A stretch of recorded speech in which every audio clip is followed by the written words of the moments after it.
Bienvenue dans cette nouvelle édition du Non-Stop Info. Au sommaire, le président nigérian Muhammadu Buhari quitte ce jeudi le Cameroun. Lors de sa visite, il s'est entretenu avec son homologue camerounais sur les moyens de lutte contre le groupe terroriste Boko Haram.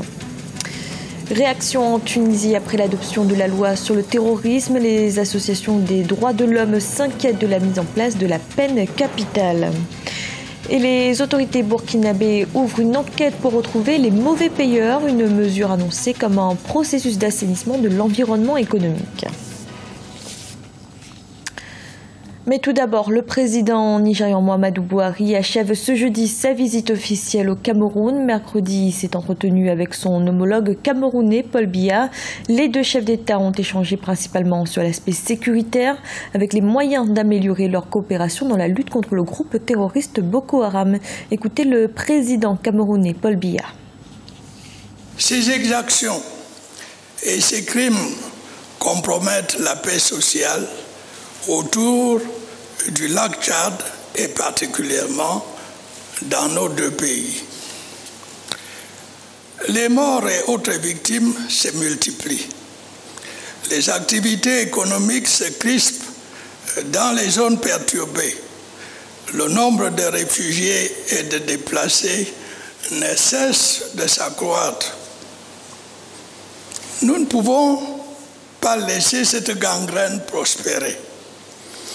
Nous devons mutualiser nos moyens, conjuguer nos forces, partager nos expériences. En Côte d'Ivoire, vive tension dans la ville de Douakoé. Les populations se sont opposées à l'exhumation des corps de membres de leur famille tués lors de la crise post-électorale. Pour rappel, entre le 27 et le 29 mars 2011, cette localité de l'ouest du pays avait été le théâtre de représailles à l'encontre notamment des populations considérées comme favorables à l'ancien président Laurent Gbagbo. En Tunisie, la loi sur le terrorisme adoptée samedi dernier continue de susciter la polémique. Les réactions sont mitigées quant à la mise en place de nouvelles peines, notamment la peine capitale.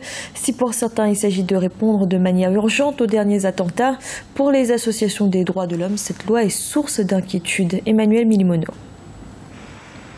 Après 3 jours de débats et des heures de pourparlers, vendredi 25 juillet 2015 à huis clos, les députés tunisiens ont approuvé une nouvelle loi sur la lutte contre le terrorisme et le blanchiment d'argent.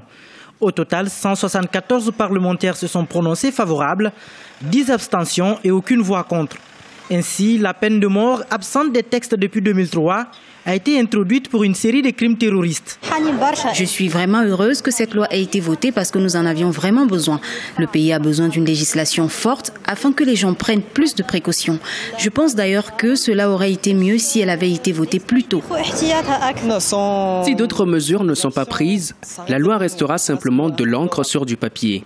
Je veux dire que nous devons faire de notre mieux pour trouver une disposition plus efficace afin de dissuader les terroristes. Le projet de loi concernant la peine de mort a déjà été débattu au Parlement depuis des années sans succès. Son vote a été accéléré après l'attaque de Sousse qui a causé la mort de 38 touristes au mois de juin dernier, ainsi que celle du musée de Bardo au mois de mars. Les organisations de défense des droits de l'homme ont pour leur part critiqué cette nouvelle disposition. Nous sommes déjà préoccupés par la prolongation de la détention provisoire sans la présence d'un avocat et maintenant par l'introduction de la peine de mort. L'autre préoccupation importante que nous avons implique la possibilité de recourir à des procès secrets et à des témoins anonymes. Tout cela peut compromettre le droit à un procès équitable. La Tunisie fait figure de modèle de transition démocratique réussi dans le monde arabe depuis sa révolution de janvier 2011. Elle est confrontée à une menace djihadiste grandissante, notamment à cause de la situation de chaos qui prévaut en Libye. Le tourisme a subi de lourdes pertes depuis les attaques de Sousse et du musée de Bardo. Le gouvernement a multiplié les annonces, avec notamment l'instauration de l'état d'urgence pour rétablir la sécurité et rassurer les voyageurs et ses partenaires étrangers. Au Burkina Faso, le Conseil national de transition ouvre une enquête afin d'assainir l'environnement économique. Le 30 juin dernier, une résolution avait été adoptée sur la fraude fiscale, l'impunité et les chèques sans provision. Le CNT veut ainsi que les contribuables paient ce qu'ils doivent à l'État. Emmanuel Milimono. Opération d'assainissement de l'environnement économique au Burkina Faso. Le Conseil national de la transition a mis en place une commission d'enquête sur la fraude fiscale, l'impunité et les chèques sans provision.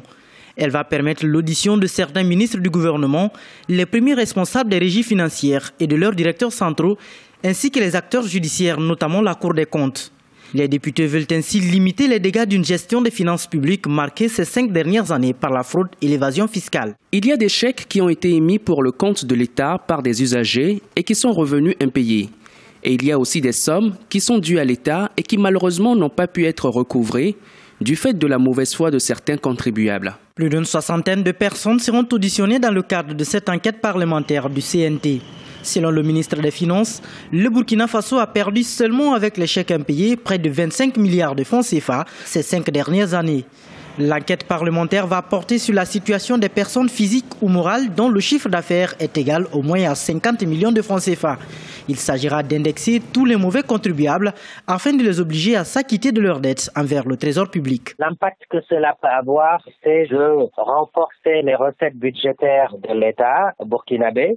Étant donné que toute fraude fiscale représente un manque à gagner pour l'État au niveau de son budget.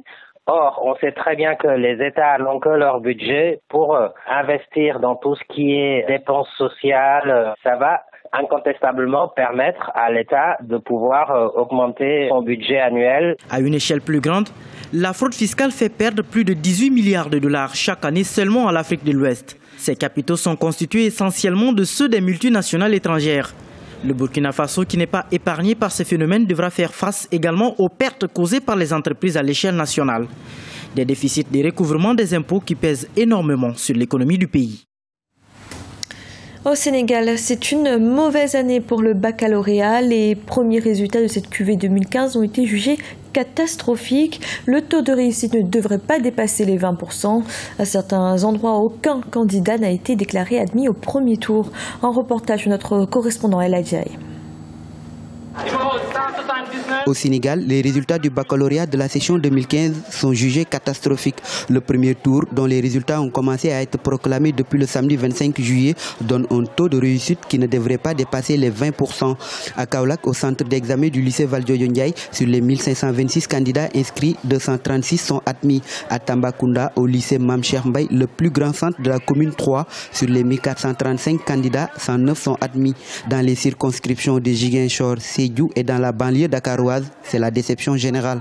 Cela s'explique par plusieurs facteurs, parce que cette année-ci, on le sait, il y a eu plusieurs mois de grève. À un certain moment, on a même posé la problématique de l'année blanche. Deuxième élément qui me semble important, c'est que le bac a tendance à perdre le prestige qu'il avait. Avant, on avait le baccalauréat, c'était un sésame pour l'université et l'étudiant était quelqu'un qui bénéficiait d'un certain statut dans la communauté. Aujourd'hui, il se trouve que l'université pose problème parce que les échos que les élèves qui sont en classe de terminale ont de l'université sont des échos qui sont totalement défavorables.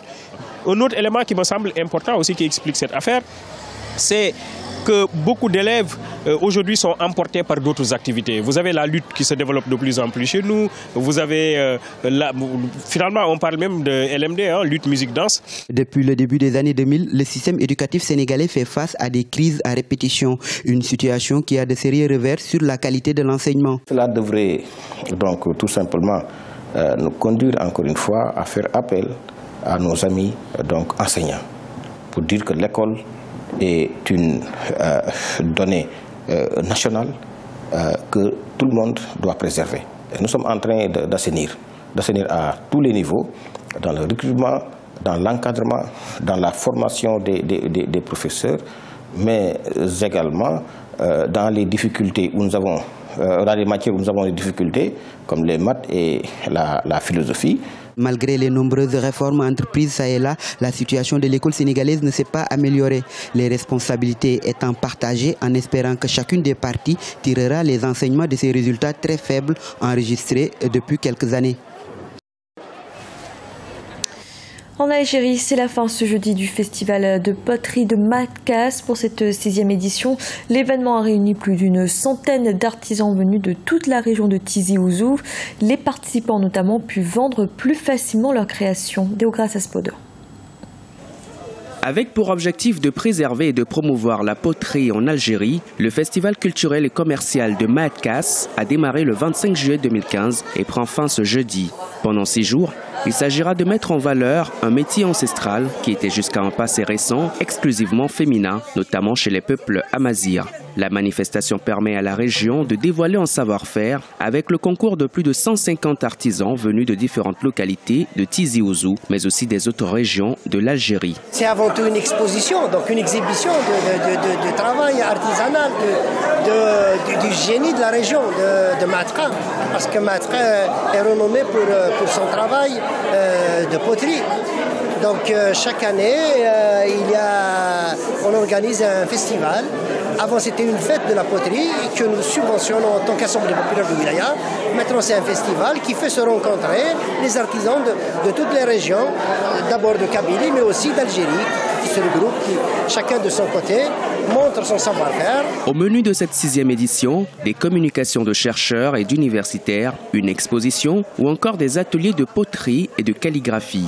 Par ailleurs, ici, les artisans pourront mieux vendre leurs œuvres, mais également transmettre leur savoir-faire aux plus curieux. J'ai appris ce métier dans mon enfance lorsque j'avais l'âge de ces garçons et j'ai presque 70 ans aujourd'hui, mais je pratique toujours et j'enseigne ce métier à ces enfants afin de le maintenir en vie parce que nous l'avons hérité de nos grands-parents et nous en sommes heureux.